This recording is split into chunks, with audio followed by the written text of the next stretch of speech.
The desert winds whispered secrets across the golden sands, circling the ancient pyramids of Giza like ghostly guardians of time. Tourists snapped photos, marveled at the colossal monuments, and listened to guides retell legends passed down through millennia. Yet none of them knew the real story, one hidden beneath the limestone and shadowed by secrecy.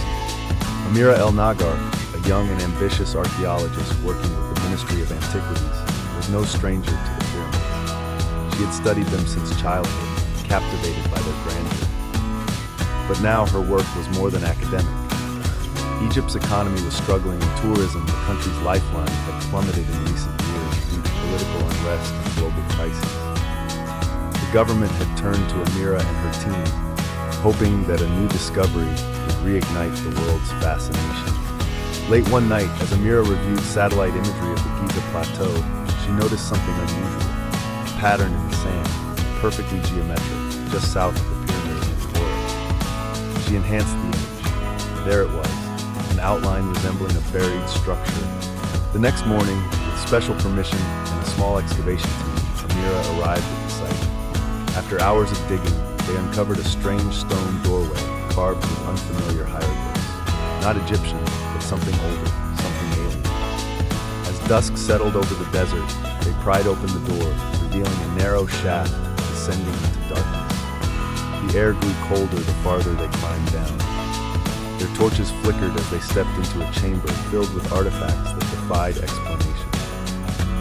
Metal objects that hadn't corroded, crystals emitting faint pulses of light, and walls inscribed with star maps pointing not just to constellations, but to specific dates in the future. Back in Cairo, news of the discovery spread quickly.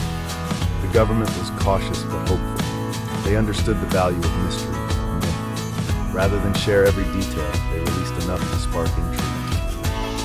A hidden chamber beneath Giza, evidence of advanced pre-dynastic knowledge, a possible link between the pyramids and celestial alignment. Within weeks, flights to Cairo were overbooked, hotels filled, travel agencies launched pyramid-themed packages.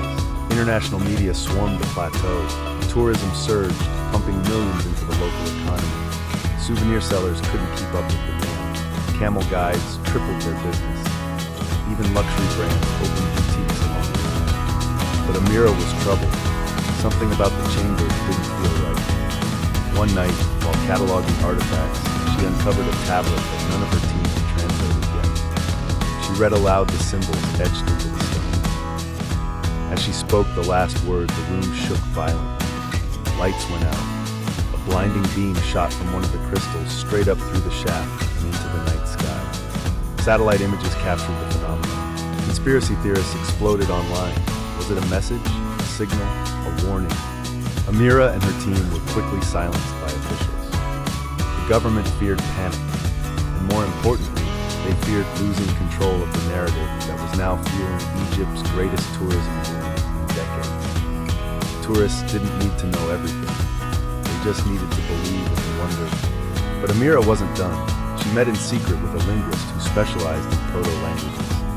Together, they decrypted more of the writings. What they discovered chilled them both. The chamber wasn't a tomb, it was a vault. The pyramids, according to the inscriptions, were never meant for the dead. They were power regulators, designed to contain and balance forces drawn from the stars.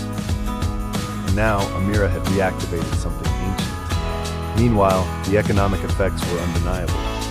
Foreign investors poured in, museums expanded, universities received funding, and Cairo began to glitter again. The government launched the Pyramid Renaissance Project, blending science, tourism, and media into a national revival. Yet beneath the surface, strange things were happening. Tourists began reporting odd sensations near the site. Headaches, visions, a hum in the air. Some said they heard voices in their sleep. A few even disappeared without a trace. Security increased, access was restricted. Rumors spread, but officials blamed dehydration, hallucinations, or sunstroke. Amira was summoned to a secret meeting with the Prime Minister. He offered her a position, director of the newly established Pyramid Research Authority. But with it came a warning. Your discoveries belong to Egypt now. Share what we approve. Nothing more. Torn between loyalty to her country and the burden of truth, Amira reluctantly accepted. Yet, in her heart, she knew the pyramids were more than monuments. They were mechanisms, ones that had been dormant for thousands of years. And now, through the pursuit of tourism and economic revival, they had been awakened. Years passed, Egypt thrived, the world watched. But every now and then, deep beneath the sands, something stirred. Amira continued her work under heavy surveillance, slowly unlocking secrets that could reshape humanity's understanding of history, energy, and even life itself. And while tourists came and went, taking photos with grins and peace signs, they had no idea they were standing atop the most powerful and most dangerous legacy ever built. The pyramids had saved Egypt's economy, but what price would the world pay for their awakening? In the months that followed, Amira noticed more unusual occurrences: electromagnetic disturbances near the Giza Plateau, compass readings that spun wildly out of control, flocks of birds that avoided the area altogether.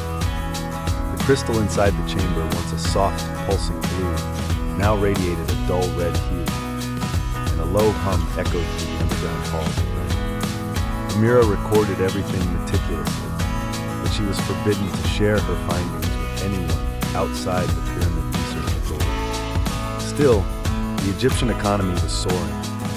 Reports hailed a new golden age of tourism. High-speed rails were being constructed to bring tourists straight from Cairo International Airport to the pyramids in under 20 minutes. Tech companies partnered with the government to create augmented reality experiences that allowed visitors to see the pyramids as they once were, thousands of years ago. International universities opened research centers in Cairo. Funding was pouring in, and Egypt's GDP had its fastest growth in over 2 decades. Yet behind the scenes, something was building, something ancient and intelligent.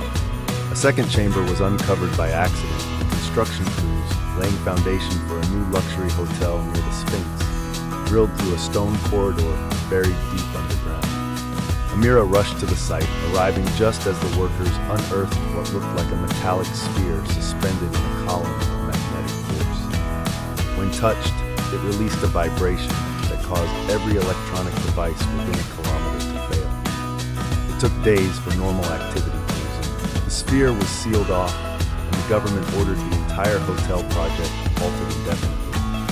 Amira and her team deciphered more of the writings from the first chamber. They learned that the pyramids weren't designed by the ancient Egyptians, but by an earlier civilization that had vanished before history began. A race of beings who understood the laws of energy on a cosmic scale. They had used Earth as a convergence point for celestial power, and the pyramids were their anchors, their regulators. The purpose? To maintain a balance between our world and another. But the alignments were shifting. Tourism continued to skyrocket. In 18 months, Egypt saw more visitors than in the past decade combined. The pyramids had become more than a historical site, they were a global obsession. Fashion shows were held in their shadow, Hollywood filmed movies inside them, and billionaires bought naming rights for new exhibits. But the ancient energies were reacting to the disturbance. In Luxor, bizarre weather phenomena began. Lightning storms with no clouds, sudden hail in the middle of July, and animals fleeing temples as if sensing an unseen force. In Aswan, water levels in the Nile fluctuated in erratic patterns. In Cairo, people started having shared dreams, visions of glowing pyramids, massive celestial alignments, and a voice calling from the stars. Then came the deaths. 3 tourists were found near the Menkaure Pyramid with no signs of trauma, their expressions frozen in awe and terror. Their bodies emitted faint radiation. Experts had no explanation. That same week, 2 of Amira's assistants vanished while taking seismographic readings near the second chamber. All that remained was their equipment, melted as if exposed to extreme heat.